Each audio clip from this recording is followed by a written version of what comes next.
Last వీడియోలో చెప్పినట్టు మనం స్లోగా డివోషనల్‌గా స్టార్ట్ చేస్తున్నాం. యాహ్! Sweet hearts. మనమేమో 2:30కి లేపేసింది. 4:30 టైంకి నా చెల్లేమో అప్పుడే రెడీ అయిపోయింది. మనం మాత్రం నిద్రమత్తులో ఉన్నాం ఇంకా. అనుకున్నగానే రైల్వే స్టేషన్‌కొచ్చేసాం 4:30 ట్రైన్‌కి 2:30కే. అందుకే ఇండియన్ ఫ్యామిలీ అంటారు. ట్రైన్ 4:30కి ఉంటే 2:30కి పిలుచుకొచ్చేసింది మా మమ్మీ. కానీ ట్రైన్ మాత్రం 4:30కే వచ్చింది. ఫైనల్లీ నాకు విండో సీట్ దొరికింది. అమ్మాయి కిటికీ పక్కన కూర్చుంది.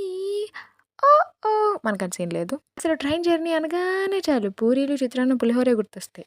సరే తిన్నాం కదా కొద్దిసేపు. నా చెల్లి మెక్కేసింది. బాగా తినేసాను. తిన్న తర్వాత కొంచెం సేపు అలా స్నాపేసా. స్నాప్ కాదు న్యాప్. అరే!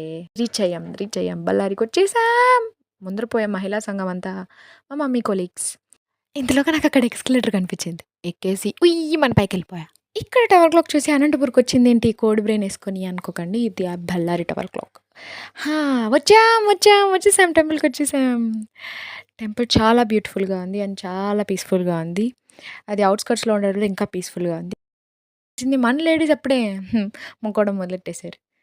ఇక్కడ ఫోన్ అలో లేకపోయినా సరే మీ అందరికీ కూడా పుణ్యం రావాలని ఇది దొంగగా తీశాను వీడియో. మీ అందరూ కూడా మొక్కొని పుణ్యం తెచ్చుకోండి. ఇక్కడ అందరూ కుంకుమార్చన చేసేస్తున్నారు. నవరాత్రి లాస్ట్ డే అయిపోయేసరికి వారాహి అమ్మవారికి గట్టిగా పూజ చేస్తున్నారు. ఎళ్లి మా మమ్మీ కూడా జాయిన్ అయిపోయింది వాళ్ళలోకి. వారాహి అమ్మవారిని ఎంత జూమ్ చేసినా కనిపించట్లేదు. అంటే కెమెరా క్వాలిటీ తక్కువ అనుకోండి. ఏదో రూ. 2 ఫోను. ఇక్కడ చూసారంటే మనోళ్ళందరూ అప్పుడే ఒడిబియ్యం రెడీ చేస్తున్నారు. మేము వేరే టెంపుల్‌కెళ్ళాము. అక్కడ మొత్తం వెజిటబుల్స్‌తోనే డెకరేట్ చేశారు అమ్మవారిని. అమ్మవారి మొత్తం బాడీ అంతా ఐసే ఉన్నాయి. చాలా బ్యూటిఫుల్‌గా ఉండే అమ్మవారు. చూడ్డానికి అమ్మవారికి అన్ని ఐస్ ఉండేసరికి నాకు 2 ఐస్ సరిపోలేదు చూడ్డానికి. అంతే స్వీట్ హార్ట్స్.